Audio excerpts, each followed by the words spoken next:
क्या कहेंगे सर? अभी हमने जो CEQM से ग्रैप 3 के जो डायरेक्शन थे वो पूर्ण रूप से इम्प्लीमेंट करवा दिए हैं। DC साहब से इसके अंदर BNS में भी ऑर्डर करवा दिए हैं, टीम भी कॉन्स्टिट्यूट हो गई हैं सब डिवीजन लेवल पे, अलग अलग जो एक्टिविटीज हैं उनको प्रोवाइड करने के लिए। यहाँ मेन जो भिवानी के अंदर खानक जो एरिया है उसके अंदर स्टोन क्रेशर्स हैं और 2 माइनिंग प्रोजेक्ट हैं जो मेन सोर्स है पोल्यूशन के, उनको हमने सुनिश्चित किया है कि वो बंद रहें।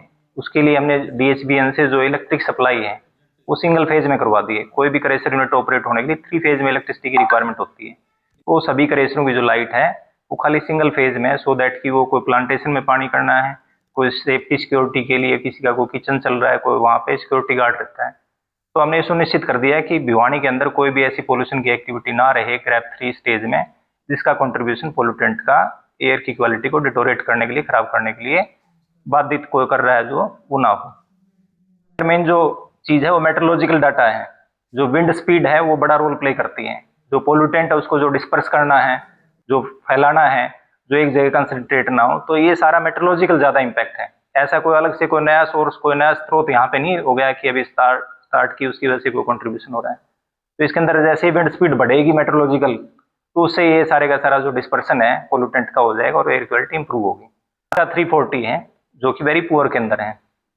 दिल्ली के अंदर 400 प्लस है, यहाँ 340 है। उससे पहले 11 तारीख में 285 था। सावधानी किस तरह की बरतनी चाहिए? इनहेल जो करने वाली चीजें हैं, कम से कम हवा इनहेल करें, ऐसे में आउटडोर कम से कम रहें, बाहर कम से कम रहें। एक्सरसाइज वगैरह है वो बाहर ना करें। जितनी ज्यादा आप एयर इनहेल करेंगे उतना ही ज्यादा आप पोल्यूटेंट इनहेल करेंगे। अब आप जो पानी पीते हैं दिन में कितनी बार पीते हैं? 6 बार, 8 बार, 10 बार। खाना कितनी बार खाते हैं? 3 बार, 4 बार। हवा कितनी बार लेते हैं? More than thousands time. तो हमने ये कोशिश करनी कि जो हवा है वो हम जितनी लें वो साफ लें। आउटडोर निकलेंगे तो आउटडोर जो पोल्यूटेंट है वो ज्यादा है, तो उसको हमने अवॉइड करना है, प्रोवाइड करना है। मास्क वगैरह यूज करें और कम से कम एक्सपोजर रखें बाहर का। 3 के अंदर जो आप रिस्ट्रिक्शंस के बारे में पूछ रहे हैं ना, इसके अंदर जो रिस्ट्रिक्शंस हैं वो अलग अलग डिपार्टमेंट के लिए, अलग अलग एक्टिविटीज के लिए। मेन है इसमें कंस्ट्रक्शन जो डिमोलेशन एक्टिविटीज हैं, उसके अंदर कुछ जो पब्लिक इंटरेस्ट के जो प्रोजेक्ट्स हैं जैसे मेट्रो है, रेलवे है, और कोई STP का काम है, कोई वाटर वर्क्स का काम है, उनको छोड़ के, या लीनियर प्रोजेक्ट जो पब्लिक हैं उनको छोड़ के बाकी जो एक्टिविटीज हैं वो हमने बंद करवा दी हैं। उसके लिए भी BNS में भी डायरेक्शन ऑलरेडी, भारतीय नागरिक जो संहिता उसके अंदर भी DC साहब ने कल जारी कर दिए हैं। और मैंने पर्सनली भी DMC ऑफिस से गुजारिश की, हमारे एक JE को भी रिपोर्ट कर दिया कि कहीं भी कोई भी गार्बेज बर्निंग होगी तो उसके ऊपर तुरंत प्रभाव से फाइन लगेंगे और उसको फायर एक्सटिंग्विशर से बुझवाएंगे वहां पे।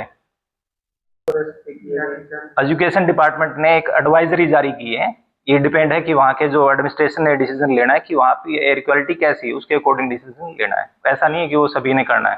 कहीं पे एयर क्वालिटी इंप्रूव हो रही है, सही है, मेट्रोलॉजिकल डाटा विंड स्पीड बढ़ रही है, तो उन एरिया में ऐसा करना जरूरी नहीं है।